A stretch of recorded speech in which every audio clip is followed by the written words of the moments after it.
बोलिए शंकर भगवान की जय, पार्वती माता की जय। संतान सप्तमी व्रत की कथा से संबंधित एक पौराणिक कथा प्रचलित है। इस कथा के अनुसार एक बार भगवान श्री कृष्ण ने राजा युधिष्ठिर को बताया कि किसी समय मथुरा में लोमस ऋषि का आगमन हुआ और मेरे माता पिता देवकी एवं वसुदेव जी ने भक्ति पूर्वक उनकी सेवा की, तो लोमस ऋषि ने उन्हें कंस द्वारा मारे गए पुत्रों से शोक से उबरने के लिए उन्हें संतान सप्तमी व्रत करने को कहा। लोमस ऋषि ने उन्हें व्रत का पूजन विधान बता करके व्रत कथा भी उन्हें सुनाई। लोमस ऋषि कहते हैं कि नहुस नामक अयोध्या का एक प्रतापी राजा था।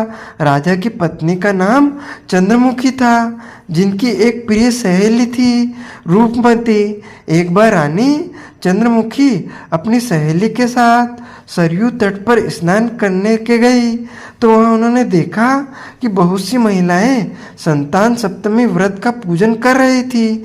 रानी अपनी सहेली के साथ वहां बैठकर संतान सप्तमी व्रत पूजन देखने लगी।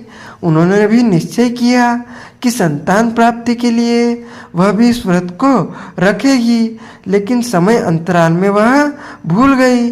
समय का चक्र चलता रहा और रानी उनकी सहेली देह त्याग कर परलोक चली गई। फिर इनका पशु समेत अनेक योनियों में जन्म हुआ और फिर उन्होंने अपने कर्म फल से मनुष्य शरीर प्राप्त किया। रानी चंद्रमुखी ईश्वरी नामक राजकन्या हुई और उनकी सहेली रूपमती ब्राह्मण की कन्या हुई। इस जन्म में रूपमती को अपनी सभी पुरानी पूर्व जन्म की बातें याद थी।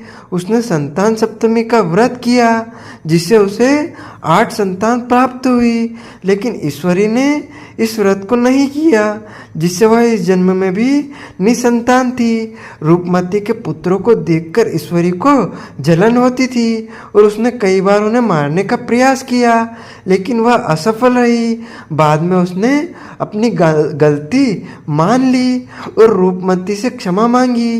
रूपमती ने ईश्वरी को क्षमा कर दिया और संतान सप्तमी व्रत करने के लिए कहा।